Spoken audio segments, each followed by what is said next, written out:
आज के इस वीडियो में हम काल तथा उसके प्रकारों का अध्ययन करेंगे। काल शब्द का अभिप्राय होता है समय। तो क्रिया के उस रूप को काल कहते हैं जिससे उसके करने या होने के समय का तथा पूर्णता या अपूर्णता का ज्ञान होता है। क्रिया के जिस रूप से समय का बोध होता है उसे काल कहते हैं। काल क्रिया के उस रूपांतरण को कहते हैं जिससे कार्य व्यापार का समय और उसके पूर्ण तथा अपूर्ण अवस्था का बोध हो। जैसे राम खाता है, राम जाएगा, राम ने खाना खाया आदि।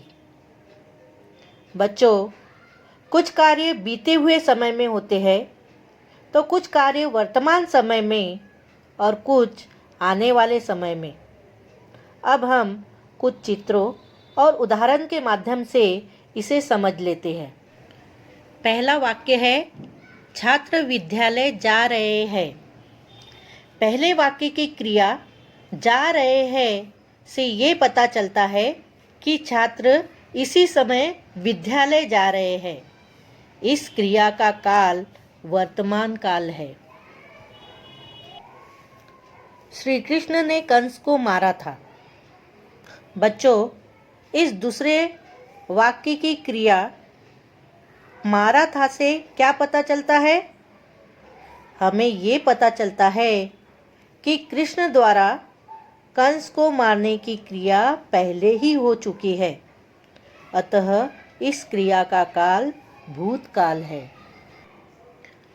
अगले ओलंपिक गेम्स 2021 में लंदन में होंगे। इस तीसरे वाक्य की क्रिया होगे से हमें ये पता चलता है कि ओलंपिक गेम्स ये आने वाले समय में होंगे। अतः इस क्रिया का काल भविष्य काल है। काल के 3 प्रकार होते हैं। पहला वर्तमान काल, दूसरा भूतकाल और तीसरा भविष्य काल। पहला वर्तमान काल। क्रिया के जिस रूप से किसी कार्य के वर्तमान समय में होने का बोध होता है उसे वर्तमान काल कहते हैं। वर्तमान काल के 3 उप प्रकार होते हैं। पहला सामान्य वर्तमान काल, दूसरा अपूर्ण वर्तमान काल और तीसरा पूर्ण वर्तमान काल। पहला सामान्य वर्तमान काल।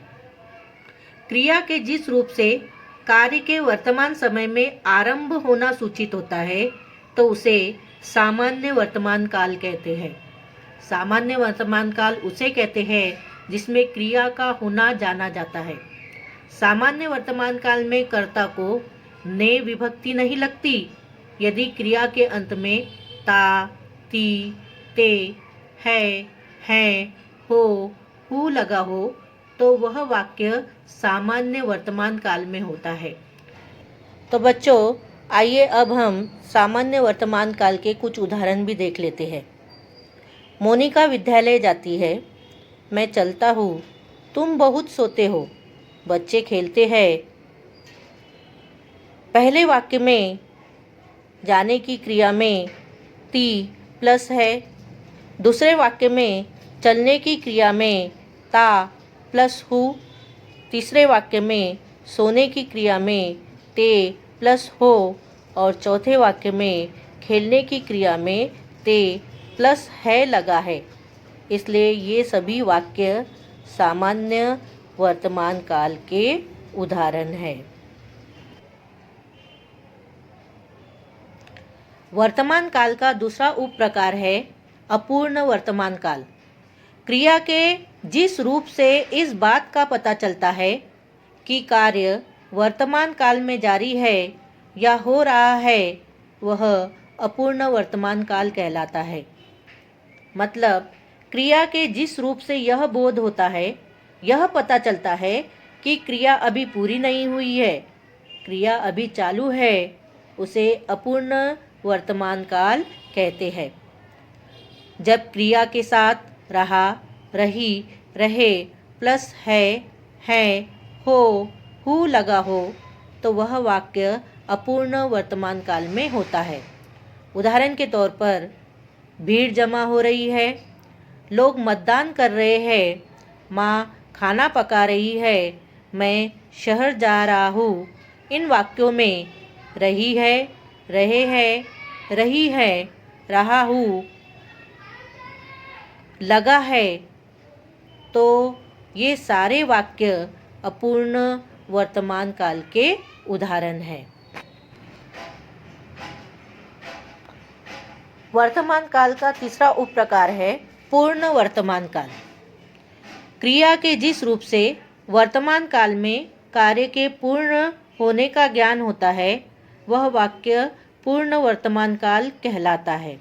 अर्थात क्रिया के जिस रूप से कार्य का वर्तमान काल में ही हो जाना सूचित हो, उसे पूर्ण वर्तमान काल कहते हैं। क्रिया के साथ चुका, चुकी, चुके, या, ये प्लस है, हैं, हो, हु लगाकर भी पूर्ण वर्तमान काल बनाते हैं।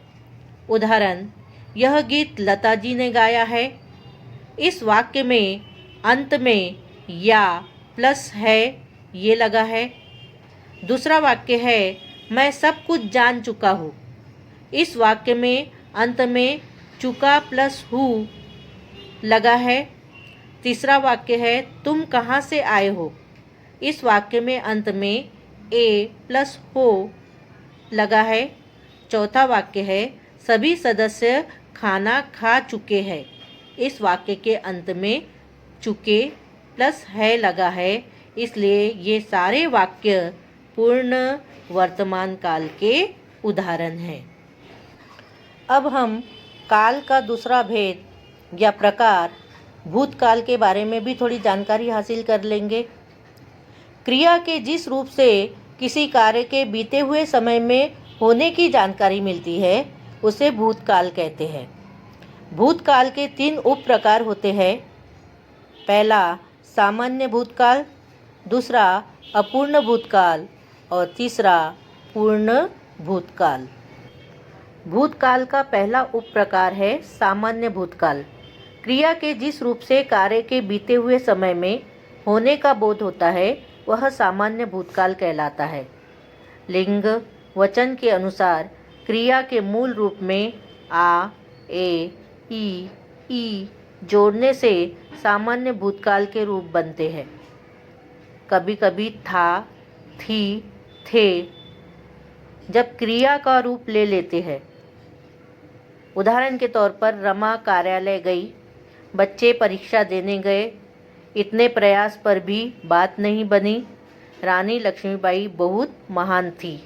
इन वाक्यों में गई, गए, बनी, थी, इनमें ई, ए, ई, थी ये शब्द आए हैं, जिसके कारण ये सामान्य भूतकाल के उदाहरण हैं।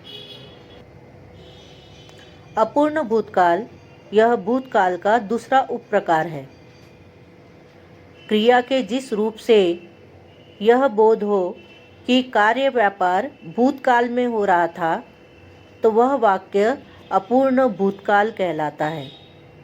इसमें क्रिया के साथ रहा, रही, रहे प्लस था, थी, थे लगाकर अपूर्ण भूतकाल बनाते हैं। उदाहरण के तौर पर आज़ादी की लड़ाई चल रही थी। इस वाक्य में रही प्लस थी लगा हुआ है। दूसरा वाक्य, सारे खिलाड़ी अच्छा खेल खेल रहे थे। इस वाक्य में रहे प्लस थे लगा है, इसलिए ये वाक्य अपूर्ण भूतकाल के उदाहरण हैं। भूतकाल का तीसरा उप प्रकार पूर्ण भूतकाल। जिस वाक्य में क्रिया के बीते हुए समय में पूर्ण होने का आभास हो, वह पूर्ण भूतकाल कहलाता है। सामान्य भूतकाल के आगे था, थी, थे लगाकर पूर्ण भूतकाल बनाते हैं। कभी कभी क्रिया के साथ चुका, चुकी, चुके प्लस या ई, ए, य प्लस था, थी, थे लगाकर भी पूर्ण भूतकाल बनाते हैं। उदाहरण, मोहन पर्वतारोहण के लिए गया था। माँ ने कई बार बेटे को समझाया था। रमा खाना पका चुकी थी। सारे छात्रों ने कहानी लिखी थी। पुलिस के जवान मोर्चे पर डट चुके थे। इन वाक्यों में गया था, समझाया था, चुकी थी, लिखी थी, चुके थे लगा हुआ है, जिसके कारण ये सारे वाक्य पूर्ण भूतकाल के उदाहरण हैं। काल का तीसरा प्रकार है भविष्यकाल, जिसमें सामान्य भविष्यकाल के बारे में ही हम लोग पढ़ेंगे। जिस वाक्य में क्रिया के भविष्य में होने का ज्ञान होता है उसे सामान्य भविष्यकाल कहते हैं। क्रिया के अंत में गा, गी, गे जोड़कर सामान्य भविष्यकाल बनाते हैं। उदाहरण, माँ तीर्थ यात्रा पर जाएगी। वह खेल प्रतियोगिता में भाग लेगा। इस खबर से सभी चौकन्ने हो जाएंगे। इन वाक्यों में क्रिया के अंत में गी, गा, गे जुड़ा है, अतः ये सारे वाक्य सामान्य भविष्यकाल के उदाहरण हैं।